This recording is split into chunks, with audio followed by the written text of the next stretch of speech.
Everyone and welcome to our channel grounded to grow. तो कल हमने स्टार्ट किया था बिजनेस स्टडीज़ में चैप्टर 6 स्टाफिंग। आज हम उसी को आगे बढ़ाते हुए पढ़ेंगे। एलिमेंट्स ऑफ स्टाफिंग का जो फर्स्ट एलिमेंट था रिक्रूटमेंट, उसको डिटेल में। रिक्रूटमेंट के बारे में हमने क्या पढ़ा था कि हम जो आउटसाइडर्स हैं ऑर्गेनाइजेशन के जो बाहर हैं उनको अवेयर कराना कि हमारी ऑर्गेनाइजेशन में वैकेंसीज खाली हैं, ताकि वो लोग हमारी कंपनी में एम्प्लॉयमेंट के लिए जॉब एप्लीकेशंस दें। तो इसकी डेफिनेशन भी यही है, searching for prospective candidates and stimulating them to apply for jobs in the organisation. इसकी डेफिनेशन का मतलब है कि हम जो प्रोस्पेक्टिव कैंडिडेट्स हैं या जो कैंडिडेट्स क्वालिफाई कर सकते हैं हमारी ऑर्गेनाइजेशन में काम करने के लिए, उनको सर्च करें, मतलब उनको ढूंढें और उनको हम ये फील कराएं कि आप हमारी ऑर्गेनाइजेशन में काम कर सकते हो अगर आप इन्हें रिक्वायरमेंट्स को फुलफिल करो, ताकि वो हमारी कंपनी में अपनी जॉब एप्लीकेशन दे। मतलब रिक्रूटमेंट सिंपली क्या होता है कि हमें ऐसे कैंडिडेट्स को सर्च करना है जो हमारी वैकेंसीज को फिल कर पाएँ, और ऐसे कैंडिडेट्स को हम डिफरेंट तरीक़ों से सर्च करते हैं जो हम आगे पढ़ेंगे। और इसके साथ साथ हमें एक और काम करना होता है कि उन एम्प्लॉयज़ को ऐसा फील हो कि वो उन इंडिविजुअल्स को ऐसा फील हो कि वो हमारी कंपनी के एम्प्लॉयज़ बन सकते हैं, जिस वजह से वो हमारी कंपनी में अपनी जॉब एप्लीकेशंस दे। अब हम पढ़ेंगे कि रिक्रूटमेंट कितने तरीके की होती है। मैंने कल भी थोड़ा सा बताया था, इंटरनल और एक्सटर्नल। मतलब इंटरनल का मतलब विद इन द ऑर्गेनाइजेशन जो एम्प्लॉयज़ ऑलरेडी एग्जिस्ट कर रहे हैं उन्हीं से हम अपनी जो वैकेंसीज़ हैं उनको फुलफ़िल कर लें, या फिर एक्सटर्नल मतलब बाहर से इंडिविजुअल्स को लेके अपनी ऑर्गेनाइजेशन की वैकेंसीज़ को फुलफ़िल करें। इंटरनल के दो तरीके से हो सकते हैं, प्रमोशन या ट्रांसफ़र, और एक्सटर्नल के बहुत सारे मेथड्स हैं जिनको अभी हम पढ़ेंगे। अभी हम पढ़ते हैं इंटरनल के जो इंटरनल सोर्स ऑफ रिक्रूटमेंट क्या होते हैं, प्रमोशन और ट्रांसफ़र। सपोज दो डिपार्टमेंट है एक ऑर्गेनाइजेशन में, एक है ए एक है बी।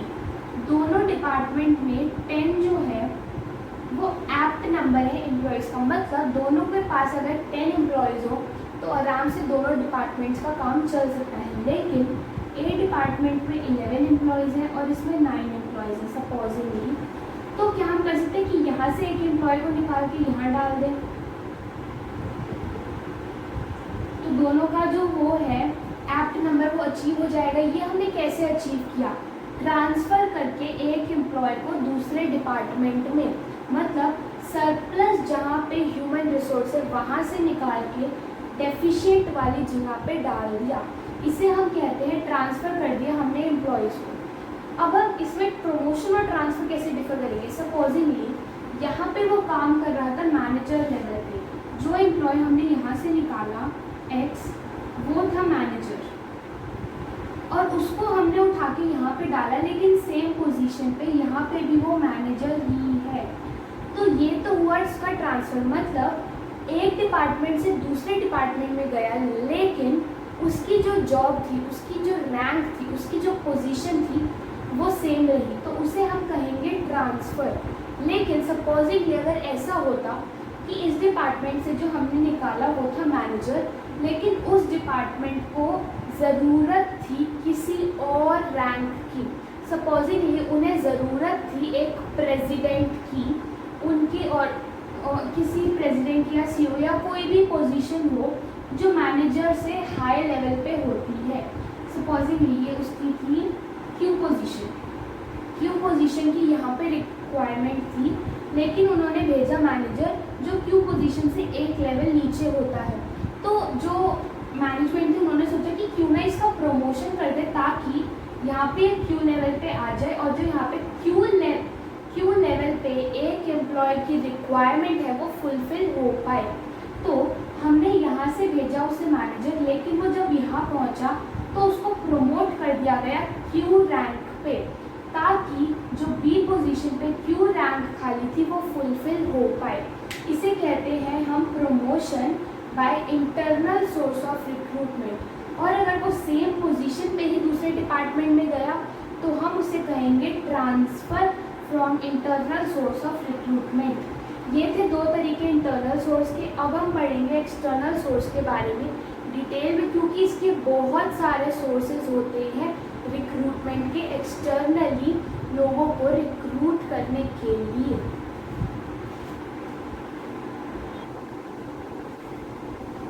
तो अभी हमने पढ़ा कि इंटरनल सोर्स क्या होता है और इंटरनल सोर्स को किस तरीके से किया जा सकता है, या तो प्रमोशन से या ट्रांसफ़र से। अब हम पढ़ेंगे इंटरनल सोर्स ऑफ रिक्रूटमेंट के मेरिट्स और डीमेरिट्स के बारे में। तो पहले हम शुरू करते हैं मेरिट से, मतलब इंटरनल सोर्स की क्या एडवांटेज है और या फिर उससे क्या क्या बेनिफिट्स हो सकते हैं किसी भी एक ऑर्गेनाइजेशन को। फर्स्ट है मोटिवेशन।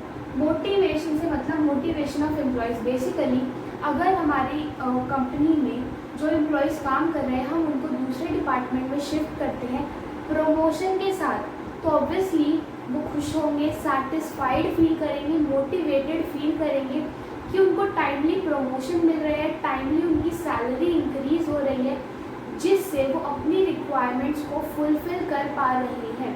और अगर वो मोटिवेटेड फील करेंगे तो वो ऑब्वियसली ऑर्गेनाइजेशन के लिए अच्छे तरीके से काम करेंगे, जिससे ऑर्गेनाइजेशनल गोल अच्छे तरीके से अचीव हो पाएगा। नेक्स्ट है सिंप्लीफाई प्रोसेस। बेसिकली जो हमने स्टाफिंग का प्रोसेस पढ़ा वो इतना सारा 7-8 पॉइंट्स का था, लेकिन वो उनके लिए ज़्यादा फोकस के साथ था जो हम बाहर से रिक्रूट करते हैं इंडिविजुअल्स को। लेकिन जो एम्प्लॉयज़ ऑलरेडी हमारे ऑर्गेनाइजेशन के बारे में जानते हैं, तो अगर हमने उनको दूसरे डिपार्टमेंट में या दूसरी रैंक पे शिफ्ट भी किया तो उनको हमें इतना कुछ बताने की ज़रूरत नहीं पड़ेगी, या फिर हमें उनके साथ जो पूरा स्टाफिंग का प्रोसेस है वो पूरा नहीं करना पड़ेगा। सिर्फ 2-3 स्टेप्स के साथ हमारा काम हो जाएगा। That's why internal source helps in simplifying the process of recruitment या फिर ऑफ स्टाफिंग।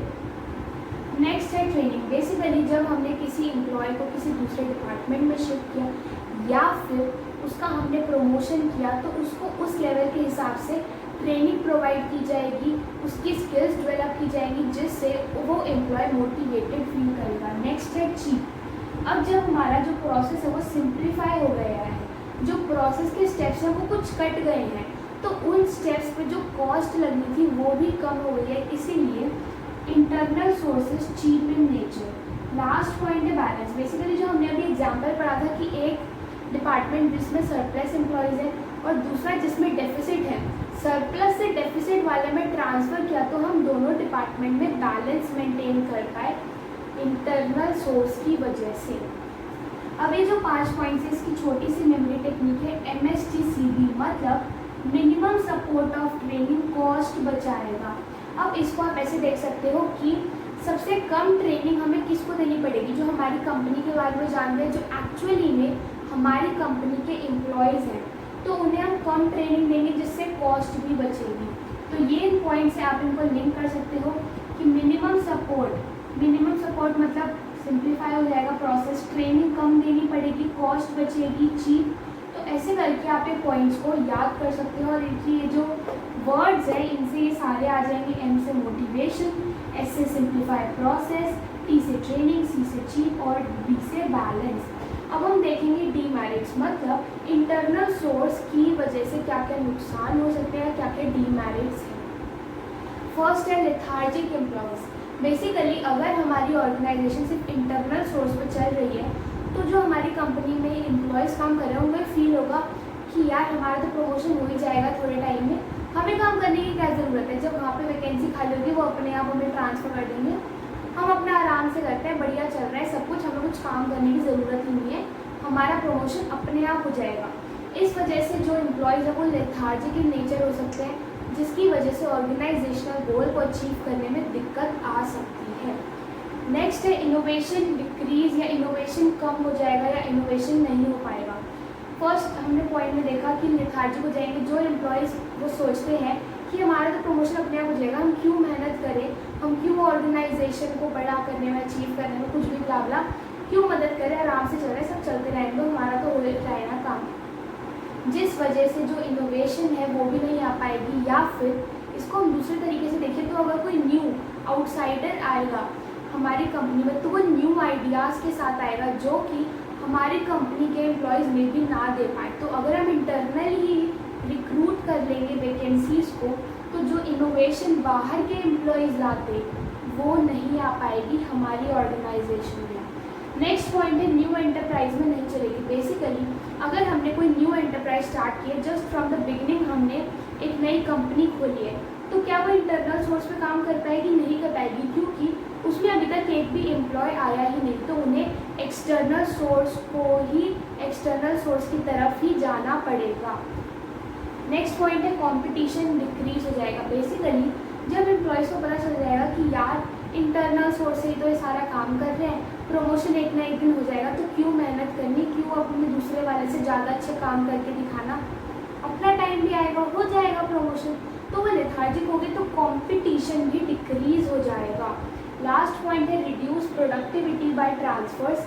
इसका मतलब क्या होता है कि अगर हम एक इंडिविजुअल जो एक पोजीशन पे काम कर रहा है उसको जल्दी दूसरी पोजीशंस पे ट्रांसफ़र करेंगे, तो वो उसकी जो प्रोडक्टिविटी है वो डिक्रीज़ हो जाएगी, क्योंकि वो किसी भी फील्ड में स्पेशलाइज होकर काम नहीं कर पाएगा। तो ये सारे डीमेरिट्स थे इंटरनल सोर्स के। अब इसकी जो मेमोरी टेक्निक है वो ये है लिंक टीआरपी डिक्रीज। मतलब लिंक ऐसा सच में नहीं है, जस्ट मैंने बनाया है कि कहीं आप सोचो कि लिंक की टीआरपी सच में डिक्रीज हो गई। इट्स नॉट सो, जस्ट सिर्फ एक न्यूमोनिक है कि इंटरनल सोर्स को लिंक ने फॉलो किया, जिसकी वजह से उसकी टीआरपी डिक्रीज हो गई। लेकिन उसकी टीआरपी डिक्रीज क्यों हुई? क्योंकि डीमेरिट्स थे इंटरनल सोर्स के। लिंक की टीआरपी डिक्रीज हो गई क्योंकि उसने इंटरनल सोर्स को फॉलो किया, और इंटरनल सोर्स के डीमेरिट्स हैं ये। तो इनको देखते हैं। L stands for lethargic employees, I से इनोवेशन नहीं हो पाता, एन से न्यू एंटरप्राइज में काम नहीं करती, सी से कंपटीशन डिक्रीज हो जाता है, और टीआरपी में आप इसको ही देख सकते हो ट्रांसफ़र से reduce productivity. Transfer reduces productivity, आप इसको ऐसे लिखिए, ट्रांसफ़र रिड्यूसेस प्रोडक्टिविटी। तो ये टीआरपी बन गया। Lethargic employees, innovation, new enterprise, competition और transfer reduces productivity. TRP, link की टीआरपी डिक्रीज हो गई क्योंकि उसने इंटरनल सोर्स के डीमेरिट्स को नहीं देखा, और ये थे इसके मेरिट्स। ये हमने पढ़ा इंटरनल सोर्स के बारे में। अब हम पढ़ेंगे एक्सटर्नल सोर्स ऑफ रिक्रूटमेंट के बारे में डीप में, डिटेल में।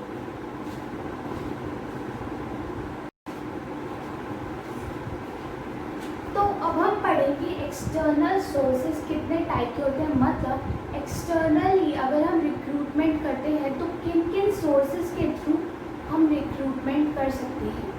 तो फर्स्ट एक्सटर्नल सोर्स है डायरेक्ट रिक्रूटमेंट। डायरेक्ट रिक्रूटमेंट का मतलब क्या होता है कि जो हमारी ऑर्गेनाइजेशन की बिल्डिंग है उसके बाहर जो नोटिस बोर्ड है, जिसे पैसेंजर्स या जो पासर बाय है वो देख सकते हैं, वहाँ पे हम नोटिस लगा दें that we need employees for this and this vacancy with this qualifications, उसे हम कहते हैं डायरेक्ट रिक्रूटमेंट। नेक्स्ट है कैजुअल कॉलर्स। कैजुअल कॉलर्स का मतलब क्या होता है, बहुत सारे ऐसे जो एम्प्लॉयज़ होते हैं जिनका डेटा हमारे पास पहले से ही पड़ा होता है, या फिर उन्होंने जो पहले किसी जॉब के लिए अप्लाई किया होगा लेकिन सेलेक्ट नहीं हुए होंगे, तो जिनका डेटा हमारे पास पड़ा हुआ है उन्हीं में से हम सर्च करें कि कौन कौन हमारी जॉब पे फिट करेगा, और उसको हम कॉल करके इंटरव्यू के लिए बुला लें। नेक्स्ट है कैंपस प्लेसमेंट। कैंपस प्लेसमेंट का मतलब क्या होता है कि जब किसी ऑर्गेनाइजेशन को ऐसा लगता है कि उन्हें इतने एम्प्लॉयज़ की रिक्वायरमेंट है, तो वो कॉलेजेस में, कैंपस में, यूनिवर्सिटी में जाते हैं और वहाँ पे ऑर्गेनाइज करते हैं प्लेसमेंट के लिए प्रोग्राम्स, जहाँ पे जो कॉलेज के स्टूडेंट्स हैं वो आके अपना इंटरव्यू, अपनी डिग्री या फिर अपने पास जो भी क्वालिफिकेशन है उनके पास वो दिखा सकते हैं, और जो सेलेक्ट होंगे उन्हें कंपनी में जॉब दे दी जाती है। नेक्स्ट है वेब पब्लिशिंग। वेब पब्लिशिंग का मतलब होता है कि जब कोई कंपनी अपनी वैकेंसीज को किसी वेबसाइट के थ्रू लोगों तक पहुंचाती है। लाइक सपोज मेरी कंपनी है, उसमें 50 एम्प्लॉयज़ के लिए वैकेंसी है, तो मैं किसी भी वेबसाइट के लिए गई, लाइक सपोज इंटर्नशाला या naukri.com, उस पर मैंने अपनी ऐड दे दी कि ये हमारे यहाँ पे इतनी वैकेंसीज़ हैं, हमें ये क्वालिफिकेशन के इंडिविजुअल्स चाहिए। तो जो भी इंडिविजुअल्स होंगे वो उसको जब स्क्रॉल करेंगे उस वेबसाइट को, तो जब उन्हें पता चलेगा कि यहाँ पे वैकेंसी है और वो फिट कर रहे हैं, तो वहाँ पे वो ऑटोमेटिकली उस पर अप्लाई कर देंगे हमारी जॉब के लिए। नेक्स्ट है एम्प्लॉयमेंट एक्सचेंजेस। एम्प्लॉयमेंट एक्सचेंजेस का मतलब क्या होता है कि जो गवर्नमेंट होती है वो ऐसे एम्प्लॉयमेंट एक्सचेंजेस बनाती है जहाँ पे जो अनएम्प्लॉयड वर्कफोर्स है या जो अनएम्प्लॉयड इंडिविजुअल्स हैं उनका डेटा होता है, जिस डेटा को हमारी ऑर्गेनाइजेशन गवर्नमेंट से इंटरैक्ट करके, लाइक सपोज हमें चाहिए थी वैकेंसीज, हमने गवर्नमेंट के जो एम्प्लॉयमेंट एक्सचेंज है इनसे कांटेक्ट किया कि हमें 50 वैकेंसीज है हमारे पास और हमें ऐसी ऐसी क्वालिफिकेशंस के इतने इतने इंडिविजुअल्स चाहिए। तो एम्प्लॉयमेंट एक्सचेंज के पास जितना भी डेटा होगा, जितने भी इंडिविजुअल्स की क्वालिफिकेशंस बायोडेटा होगा, उनको वो अपने यहाँ पे सर्च करेंगे और हमें डेटा को एक्सट्रैक्ट करके देंगे कि किस कौन कौन से एम्प्लॉयज़ हमारी वैकेंसी को फिट कर सकते हैं, जिनको हम आगे बुला सकते हैं सिलेक्शन के प्रोसेस में। नेक्स्ट है एम्प्लॉयज़ रिकमेंडेशन। एम्प्लॉयज़ रिकमेंडेशन का मतलब क्या होता है, लाइक सपोज मेरी छोटी सी ऑर्गेनाइजेशन है, मुझे 2 एम्प्लॉयज़ के लिए वैकेंसी है मेरी ऑर्गेनाइजेशन में, तो मैंने क्या किया कि जो ऑलरेडी 10 एम्प्लॉयज़ काम कर रहे थे, मैंने सोचा कि यार इतना पैसे क्यों लगाऊं, लाइक मैं बाहर जाऊंगी, वेब पब्लिशिंग वगैरह वगैरह करूँगी, इससे बेटर है कि मैं अपने एम्प्लॉय से पूछ लूँ कि उनके नोन में कोई इंडिविजुअल ऐसे तो नहीं है जो कोई जॉब करना चाहता है या जो इस जॉब के लिए एलिजिबल हो। तो अगर कोई मेरा एम्प्लॉय मुझे बताता है कि हाँ उसके नोन में कोई है जो ये जॉब करना चाहता है, तो मैं उसको भी उस एम्प्लॉय के थ्रू ये उस इंडिविजुअल को ये इन्फॉर्मेशन पास ऑन करवा सकती हूँ कि आप आके यहाँ पे अपना इंटरव्यू दे सकते हो। That is called employ recommendation. मतलब जो एग्जिस्टिंग एम्प्लॉयज़ हैं जब वो हमें बताते हैं कि उनकी नोन में कोई है जो इस वैकेंसी को फिल कर सकता है, that is called employ recommendation. Next है प्राइवेट प्लेसमेंट एजेंसी। जो यहाँ पे एम्प्लॉयमेंट एक्सचेंज में काम गवर्नमेंट कर रही थी, वो ही सेम काम यहाँ पे प्राइवेट कंपनी करती है। मतलब प्राइवेट कंपनीज डेटाबेस अपना इकट्ठा करके रखती हैं एम्प्लॉयज़ का, जो कि कोई भी ऑर्गेनाइजेशन जब उनसे वैकेंसीज़ के लिए हेल्प मांगती है तो वो उन्हें एक्सट्रैक्ट करके डेटा दे देती हैं। नेक्स्ट है एडवर्टीजमेंट। एडवर्टीजमेंट कैसे भी हो सकती है, लाइक हमने न्यूज़पेपर में एडवर्टीजमेंट दे दी कि हमारे यहाँ पे इतनी वैकेंसीज़ हैं, आप इसके लिए अप्लाई करो, या फिर हमने किसी प्रकार के बोर्डिंग्स लगवा दी, एक्सेट्रा एक्सेट्रा। 9th है लेबर कॉन्ट्रैक्टर। लेबर कॉन्ट्रैक्टर का मतलब क्या होता है कि हमने क्या किया, लाइक सपोज हमें किसी एम्प्लॉय के लिए बट थोड़े वर्कर्स की ज़रूरत थी, क्योंकि हमें जो न्यू प्रोजेक्ट मिला है उसमें हमें लेबर की ज़्यादा ज़रूरत है। तो हमने क्या किया, हमारे पास 2 ऑप्शन थे, या तो हम बहुत सारी लेबर को इकट्ठा करके मतलब एक एक लेबर को जाके मनाते या फिर उनसे मांगते, या फिर हमने क्या किया एक कॉन्ट्रैक्टर को लिया जिसके अंडर बहुत सारे वर्कर्स काम कर रहे होते हैं, उस कॉन्ट्रैक्टर को हमने हायर कर लिया। तो ऑब्वियसली उसके अंडर जितने भी लेबर थी वो भी हमने हायर कर ली और वो हमारी जो ऑर्गेनाइजेशन थी उसको काम करने में हेल्प कर पाएगी। लास्ट है टेलीविज़न। टेलीविज़न का मतलब हम अपनी जो वैकेंसीज़ की एडवर्टीज़मेंट है उसे हम टेलीविज़न के थ्रू भी कर सकते हैं। तो ये सारे थे सोर्सेज जिनके थ्रू हम एक्सटर्नली रिक्रूटमेंट कर सकते हैं अपनी ऑर्गेनाइजेशन में। अब इसके लिए जो एक शॉर्टकट ट्रिक है वो है DCC वीप नो ऑडिट। पहले हम इसके न्यूमरिक्स को देख लेते हैं। D से डायरेक्ट रिक्रूटमेंट, C से campus placement and casual callers, W से वेब पब्लिशिंग, E से employment exchange and employ recommendation, T से प्राइवेट प्लेसमेंट एजेंसी और ऑल्ट से एडवर्टीजमेंट, लेबर कॉन्ट्रैक्टर और टेलीविजन। इसकी एज सच कोई एक्सप्लेनेशन नहीं है, लेकिन आप इसको ऐसे ले सकते हो कि डाउट क्लियरेंस क्लास अगर लोगे तो रोना नहीं पड़ेगा। DCC का मतलब डाउट क्लियरेंस क्लास अगर लोगे तो रोना नहीं पड़ेगा। इसको आप एज इट इज़ भी याद कर सकते हो, कैसे भी याद कर सकते हो, इससे ताकि आपको सारे सोर्सेज याद हो जाए और जब आपको कोई भी केस स्टडी में आए तो आपको सारे सोर्सेज अच्छी तरह याद हो कि क्या क्या नाम होते हैं सोर्सेज के। तो अब हम पढ़ेंगे इनकी एडवांटेजेस और डिसएडवांटेजेस क्या होती हैं।